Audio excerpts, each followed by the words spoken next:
también tener también un campo de acción multidisciplinario y cada uno gestionar las oportunidades, pero también crearlas. Realmente tenemos que crear nuestra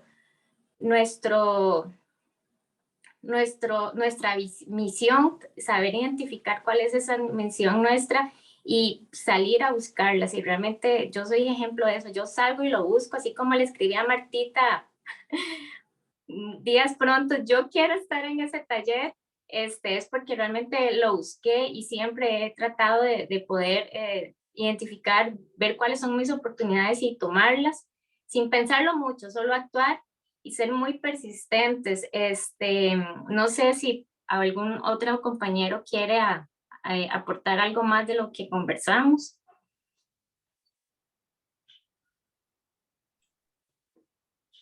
Podríamos de pronto, por el tema del tiempo, Carol, pasar al otro grupo, ¿verdad?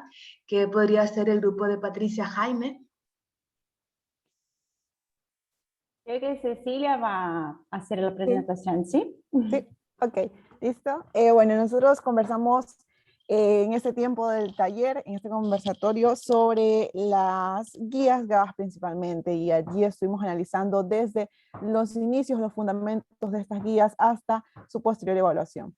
Entonces, en este sentido, en los periodos de elaboración de estas guías, se debería considerar los contenidos que van a constar en esta estructura, y también la base sobre la cual se va a elaborar. En algunos países, por ejemplo, existe esto de que para la elaboración de las guías no se cuenta con una encuesta alimentaria o una encuesta poblacional de base sobre la situación nutricional de este país. Entonces, es una consideración importante para una guía, pero no precisamente un requisito indispensable para poder elaborarla. Entonces, que esto no sea una barrera para que se puedan desarrollar este tipo de instrumentos en cada país.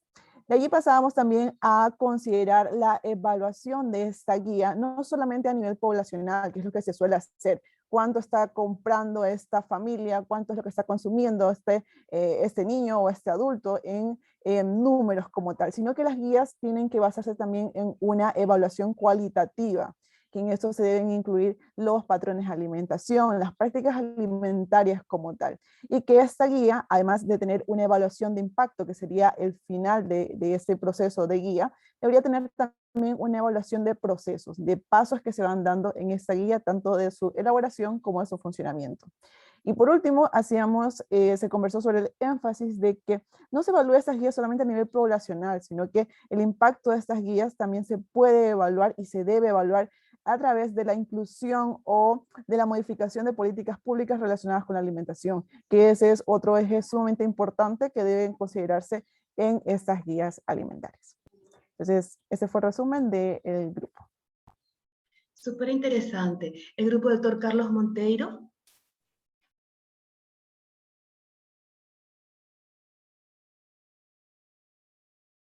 Está muteado, doctor Monteiro, su micrófono.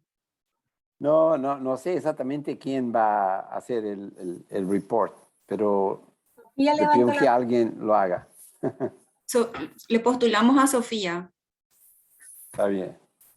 La verdad que la experiencia del doctor Carlos Monteiro fue muy valiosa. Él nos compartió cómo fue la introducción de la clasificación NOVA y los retos que se mantuvieron durante ese proceso, igualmente con las guías alimentarias.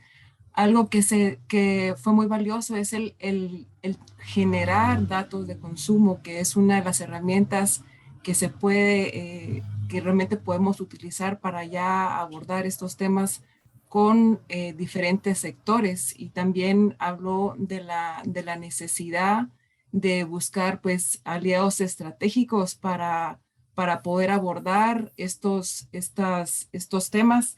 Es muy interesante ver la persistencia de una idea, porque él hablaba de cómo comenzó el término ultraprocesados, y si realmente hubiera quedado solo como un término de idea, una presentación de un producto nada más, si no hubo esa persistencia, si realmente no hubo esa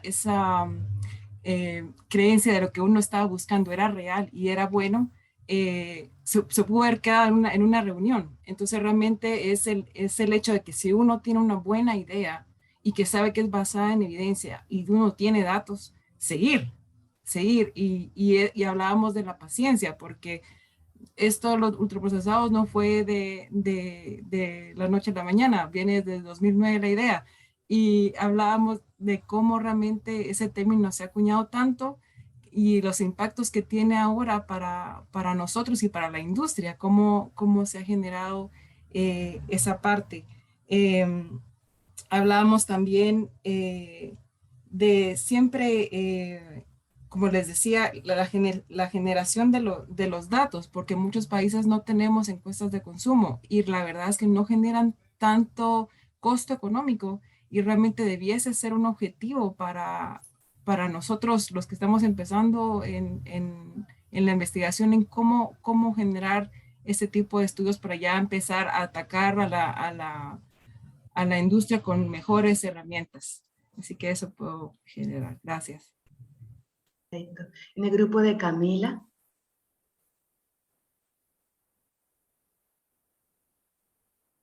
Daniela.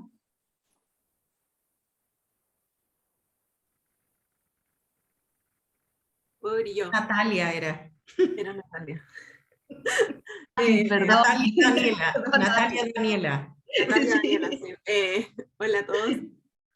Nosotros lo que hablamos fue como de la importancia de retribuir al país y a la región con nuestras habilidades. Hay mucho que hacer en nuestros países, pero de repente no sabemos por dónde empezar. Y para eso es muy importante hacer como colaboración interdisciplinaria, transdisciplinaria, para fortalecer el desarrollo de políticas, también hacer alianzas con líderes de otros países, para aprender de sus experiencias y replicar las exitosas políticas que algunos han implementado. También es importante al mismo tiempo involucrarse con otras organizaciones que ya existen en Latinoamérica para favorecer los avances en la región, y también unir los esfuerzos con el gobierno, la academia, la sociedad civil y las organizaciones no gubernamentales que hay disponibles. Eso fue como lo primero, la importancia de colaborar.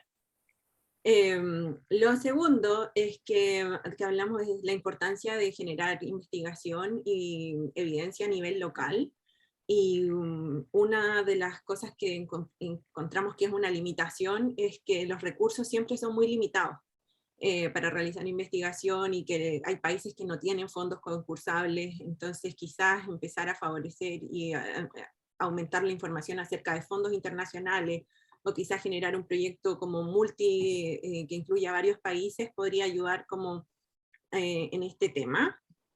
Lo otro es avanzar en la evidencia de la evaluación de políticas, ya sea como si las guías alimentarias se siguen, cómo la gente las sigue, si las políticas están siendo efectivas o no, pero el gran desafío de esto es que esto significaría medir cambios en dieta, y medir dieta es muy complicado, también requiere muchos recursos, y quizás podríamos aprender de otros países que han implementado, que tienen la ENSANUD, por ejemplo, que recolectan información dietaria cada cierta cantidad de años, y aprender de su experiencia. Y otro de los desafíos que hablamos es que no sabemos cómo a nivel de gobierno se comunican, o sea, a nivel de gobierno existen diversos tipos de encuestas y a veces recolectan información similar, y no sabemos cómo dialoga la información dentro del gobierno, y quizás sería importante aprender un poco más sobre eso. Y también hablamos que el cambio climático, que es muy importante para nuestra región. Hay sequías, van a haber o sea, ya han habido catástrofes naturales que pueden modificar en el futuro la producción, la demanda y los alimentos disponibles en nuestra región, y quizás sería importante evaluar cómo han cambiado los límites planetarios y las expectativas en relación al cambio climático. Y en relación a esto, también dijimos que es importante generar redes en la región, en las áreas en las que aún no estamos involucrados, porque si no se llenan los vacíos, no los va a llenar nadie. Y no sé si me faltó algo, pero complementen. Muy buenas. No sé si de pronto la parte de los miembros del comité permanente quieren dar algunas conclusiones finales de esta plenaria de la mañana. Posteriormente, cuando tengamos el receso, vamos a tener un momento cultural, vamos a presentar una música, la guarania, en sonidos de mi tierra en agua. Y posteriormente vamos a dar inicio al taller de la tarde a partir de las 14 horas. Pero nos encantaría compartir las opiniones de los líderes también establecidos que participaron en este subgrupo.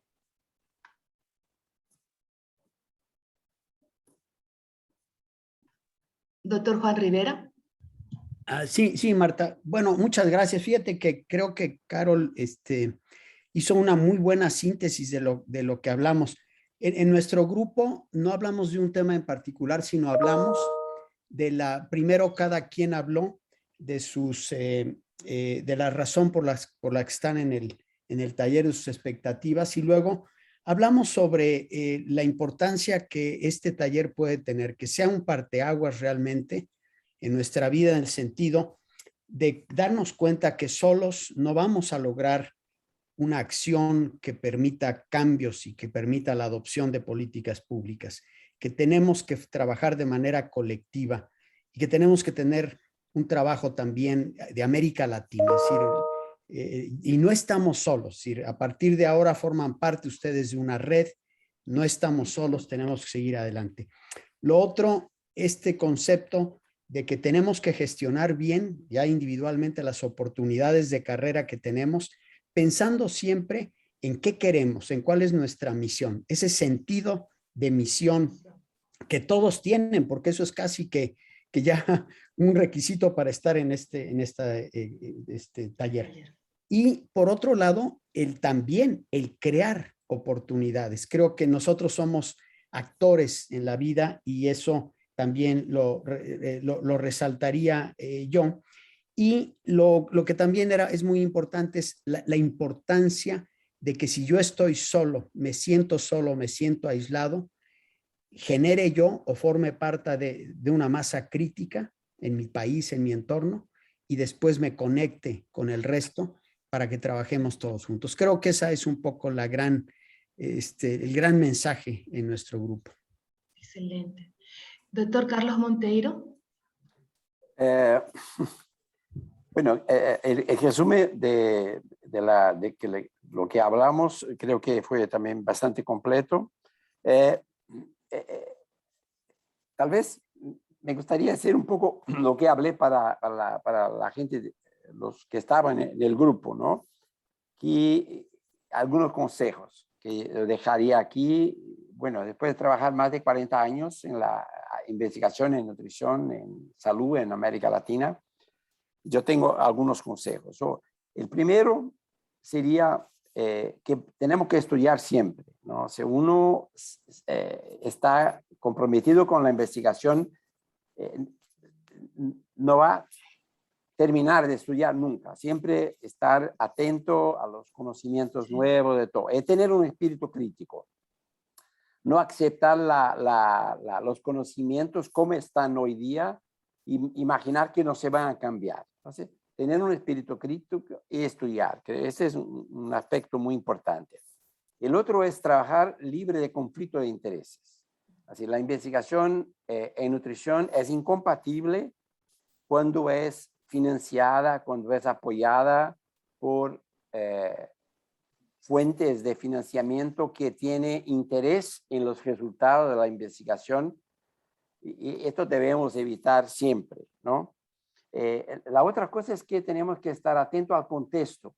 Entonces, había en el grupo personas trabajando en Venezuela, otros trabajando en Uruguay o en Guatemala. Tenemos que estar atentos a los problemas que están cerca de nosotros, el contexto donde vivimos, cuáles son los grandes problemas y cuáles son las preguntas que debemos responder para tratar de traer mejorías en la calidad de vida, en el bienestar de la población donde estamos.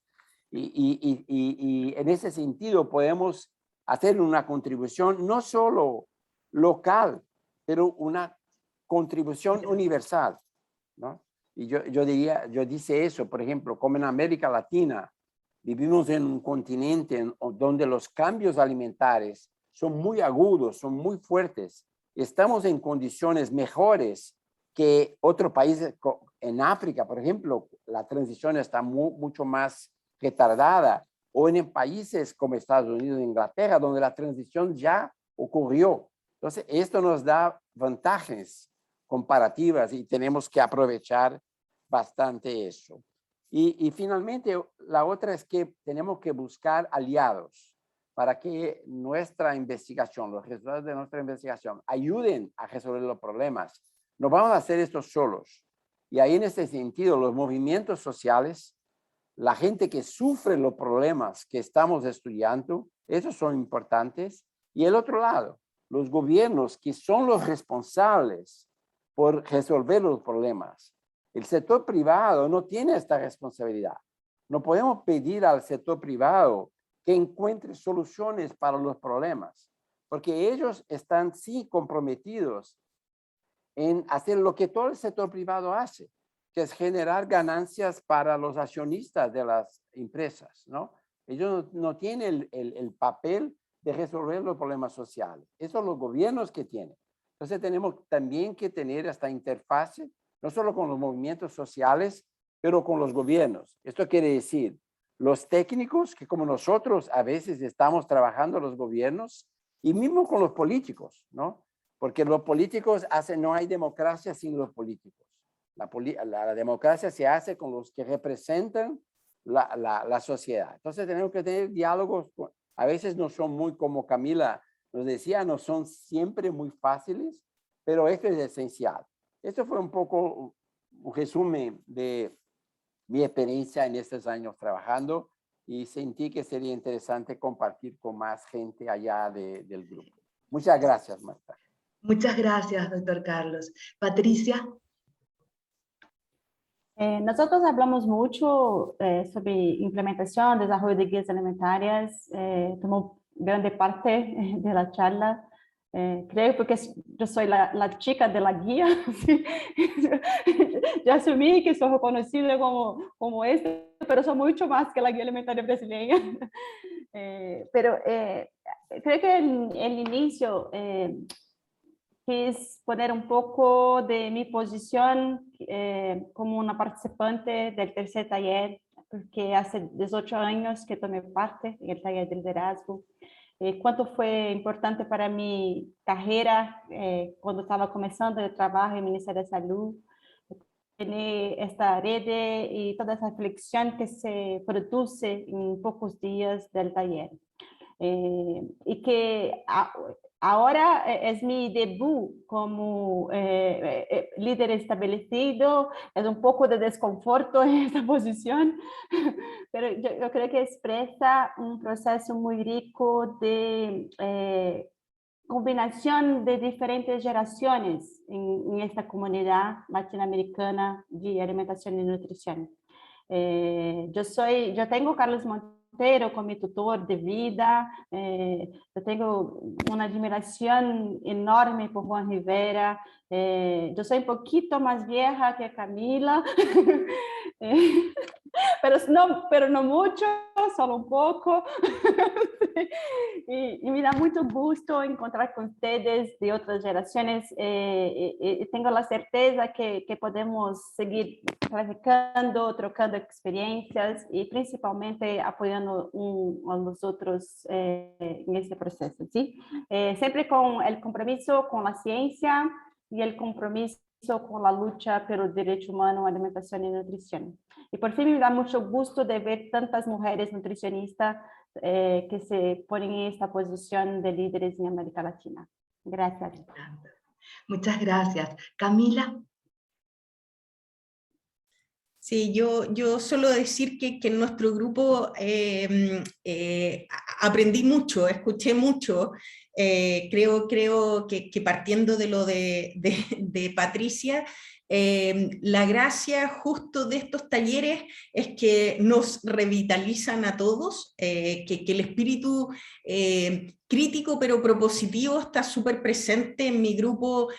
Todos los que hablaron identificaron puntos de transformación, lugares donde podemos y debemos hacer cambios desde los lugares en que estaban. Fue súper bonita esa reflexión. Y la reflexión final que yo devolví, que sigo devolviendo, es que esto está en nosotros, no hay otros. Yo también usé el ejemplo de Patricia, de que estuve en el taller y ahora estoy en el comité, o sea, somos nosotros, esto está en nosotros. Y que hay un costo también de dejar que las cosas sigan siendo como son y no involucrarnos y no poner nuestro compromiso, nuestra energía, nuestro trabajo en que sean distintas, y de eso se trata esto, se trata de que seamos cada vez más, que hayan nuevas generaciones y que trabajemos en conjunto en hacer los cambios que hoy día parecen como claros y prístinos, y transmitírselos al resto. Nuestro grupo también habló mucho de que tenemos mucho que hacer, pero también mucho que mostrar a otros, y eso se tiene que hacer colectivamente. Entonces, nada, cerrar que fue súper bonita experiencia. Yo tomé un montón de notas y también salí revitalizada, así que estoy un poco más joven ahora, quiero decirlo, Patricia. Eso, así que muchas gracias. Muchísimas gracias a todos. Entonces, Carlos, tenemos un receso hasta las 13:45 horas. A las 13:45 regresamos con un momento cultural. Vamos a presentar a Sonidos del Agua,